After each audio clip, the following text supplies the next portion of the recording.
36 कर्तव्य में पहला कर्तव्य था जिना आज्ञा, और अब दूसरा कर्तव्य आता है मिच्छतम परिहर। मिच्छतम का क्या मतलब? मिथ्यात्व का त्याग। मिच्छत परिहर, मिथ्यात्व का त्याग। और वे हमारे मिथ्यात्व कितने हैं? मिथ्यात्व किसे कहते हैं? और वे मिथ्यात्व कितने हैं? तो यहाँ पर बताया 5 प्रकार का। अभिग्रहिक मिथ्यात्व, अनाभिग्रहिक मिथ्यात्व,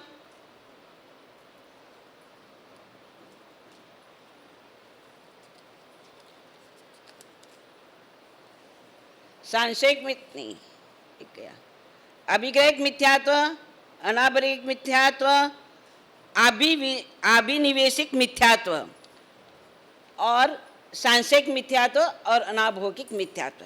ये हमारे 5 मिथ्यात्व के भेद हैं।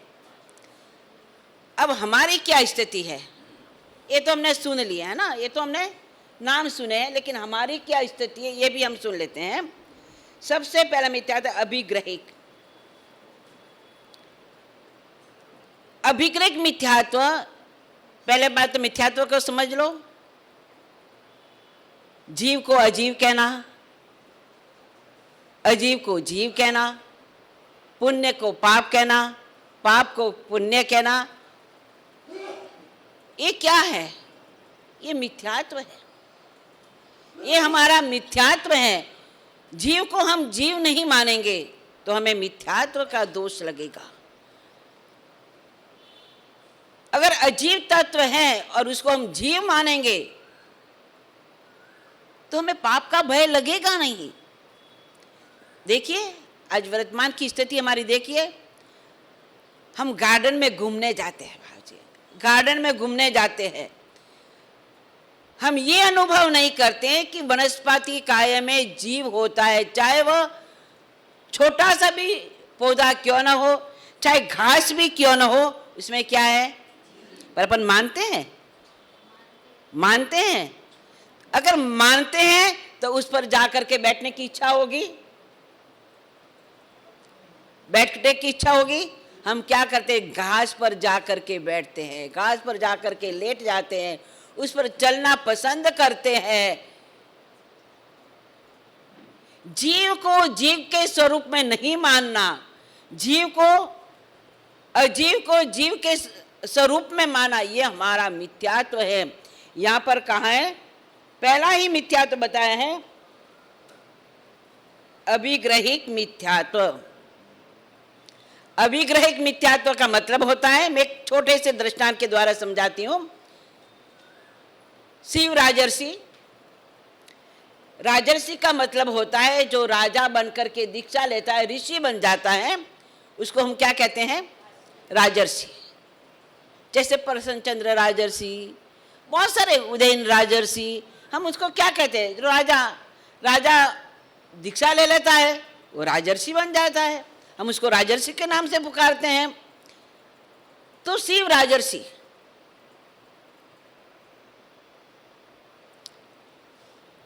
वो बहुत घोर तपस्या करता था, साधना करता था, तपस्या करता था, और तपस्या के द्वारा उसने अपने ज्ञानावनी कर्मों का क्षय किया, जिससे उसे विभंग ज्ञान प्राप्त हो गया। वैसे तो अवधि ज्ञानी, और अवधि ज्ञान में कुछ धुंधला सपना होता है तो विभंग ज्ञानी बन जाता है। विभंग ज्ञान उसे प्राप्त हुआ और वो विभंग ज्ञान के द्वारा 7 द्वीप 7 समुद्र को देखता है और समझता है ये संसार का स्वरूप है। ये 7 द्वीप और ये 7 समुद्र क्या है? हमारा संसार का स्वरूप, बस हमारा संसार इतना ही है। सर्वज्ञ परमात्मा ने ये बात जानी, सर्वज्ञ थे, हर एक जीव के मनोगत भावों को जानने वाले थे। उन्होंने जाना ये जीव हल्का तो है, ये समझने पर समझ जाएगा ऐसा ये जीव है, तो इसको क्या करना चाहिए? प्रतिबोध देना चाहिए, प्रतिबोध देना, समझाना चाहिए। सर्व के प्रभु महावीर ने उन्हें अपने पास बुलाया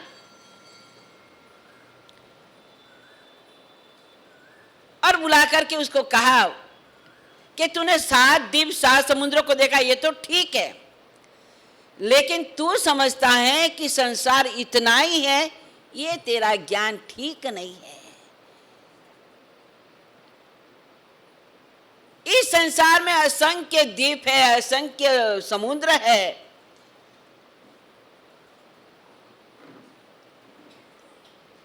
ये पृथ्वी असंख्य द्वीप और समुद्रों से घिरी हुई है। और ये बात समझाने पर शिव राजर्षि इस परमात्मा की बात को समझ गया। समझ जाने से उसने अपने समकित को प्राप्त कर लिया, सम्यक तो परमात्मा की बात पर विश्वास कर लिया कि परमात्मा जो बता रहे सत्य है। मेरा देखा हुआ, मेरा जाना हुआ असत्य हो सकता है, लेकिन तीर्थंकर का बताया हुआ कभी असत्य होता है? कभी नहीं हो सकता। ये अभिग्रहित मिथ्यात्व। समझाने पर जो जीव बात को समझ जाता है,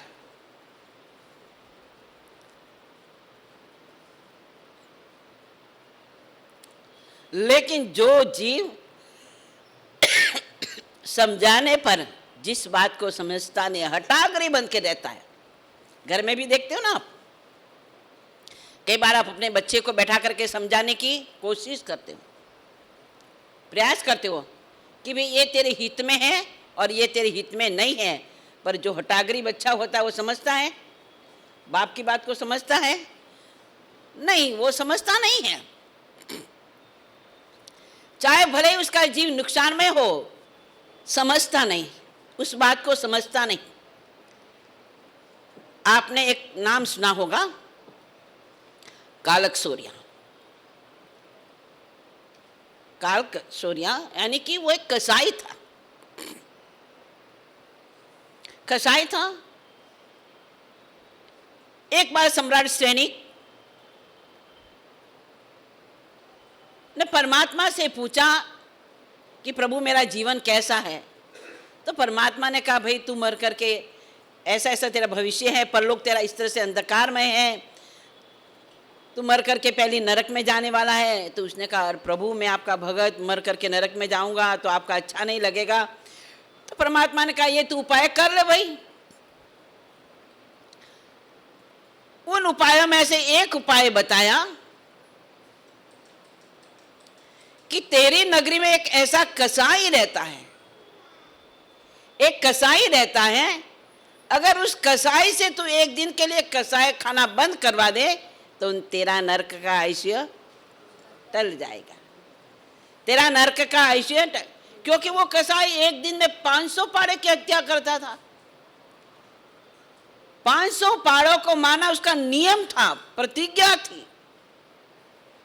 उसने कहा ठीक है। कसाई को बुलाया सैनिक ने, क्योंकि उसका राज्य था, राजा था, उसको बुलाया गया और उसको कहा भाई तुझे कल कसाई खाना बंद रखना है। अब वो प्रेम से मानने वाला थोड़ी था, मान नहीं था, वो प्रेम से समझने वाला नहीं था। तो उसे थोड़ा डांट करके कहा तो भी उसके गले बात नहीं उतरी। तो फिर उसको क्या कर दिया, बंदी बना दिया गया, बंदी बना दिया गई। और बंदी बना करके उसको कुएं में उतार दिया कि अब तो हत्या नहीं करेगा, अब तो वो हत्या नहीं करेगा, अब तो उसका प्राण होगा नहीं और मेरा नरक का आयुष्य टल गया। लेकिन ज्ञानी कहते हैं पहला जो मिथ्यात्व होता है वो कौन सा होता है, अभिग्रहित मिथ्यात्व। लेकिन दूसरा जो मिथ्यात्व होता है, जिनको सत्य समझाने के बाद भी, जिनको सत्य समझाने के बाद भी वो सत्य को मानता नहीं, स्वीकार नहीं करता, हठाग्रह में रहता है, ऐसा कौन सा मिथ्यात्व है, अनाभिग्रहित मिथ्यात्व। अनाभिग्रहित मिथ्यात्व, वो मिथ्यात्व वाला जीव अपनी बात को छोड़ता नहीं। कुछ भी हो जाए अपनी बात को छोड़ने के लिए तैयार नहीं। परमात्मा महावीर का जमाई था, उसकी पुत्री प्रियदर्शना का पति। परमात्मा से वैराग्य भरी वाणी को सुनकर के 1000 राजकुमार के साथ उसने संयम अंगीकार किया। कितना?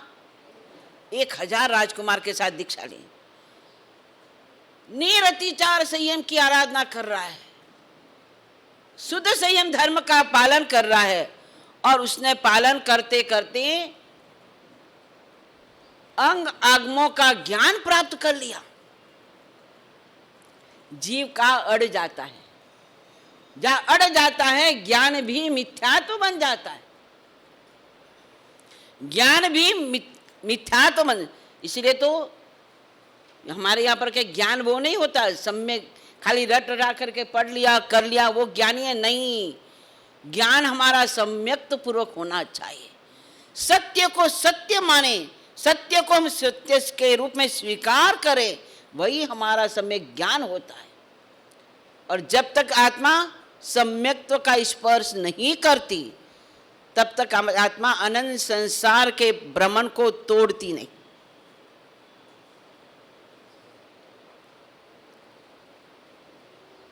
हम कहते हैं ना, नमो लोए सब साहुनम। नमो लोए कितनी बड़ी बात है कि सभी साधु भगवंतों को हम नमस्कार करते, पर हमने समझा क्या किसको नमस्कार? कौन से साधु? कौन से साधुओं को नमस्कार किया गया? पहला साधु को समझो कि साधु कौन से? जो पीर फकीर वो उनको नहीं, नहीं। जो पंच महाव्रतों का पालन करता है, जो छठे वीरमन व्रत रात्रि भोजन का त्याग करता है, वही साधु होता है। जो परमात्मा ने श्रमण धर्म को बताया, जिस प्रकार के 10 यति धर्म बताए, उस धर्म के अनुसार अपने जीवन को ढालता है, वही तो साधु होता है। यहाँ कोई हर एक साधु को अढ़ाई दीप में रहे हुए हम सभी साधु भगवंतों को नमस्कार करते हैं, चाहे वो महाविद्य क्षेत्र में है, चाहे वो भरत क्षेत्र में है, चाहे वो इरार क्षेत्र में है। लेकिन साधु कैसे? कैसे? खाली सिर मुंडाने वाला साधु नहीं, जो कसायों का मुंडन करता है, जो कसायों से मुक्त होता है, वही तो साधु होता है। साधुपना ले लिया, उधर कसाय तैयार, फाइटिंग तैयार, तो क्या साधु हो सकता है? क्या हो सकता है? क्या नहीं हो सकता। ये छोड़ना पड़ेगा, कषाय को छोड़ना पड़ेगा। निर्ग्रंथ वही होता है जिसमें ग्रंथियां नहीं होती, राग देश की ग्रंथियां को जो छोड़ता है।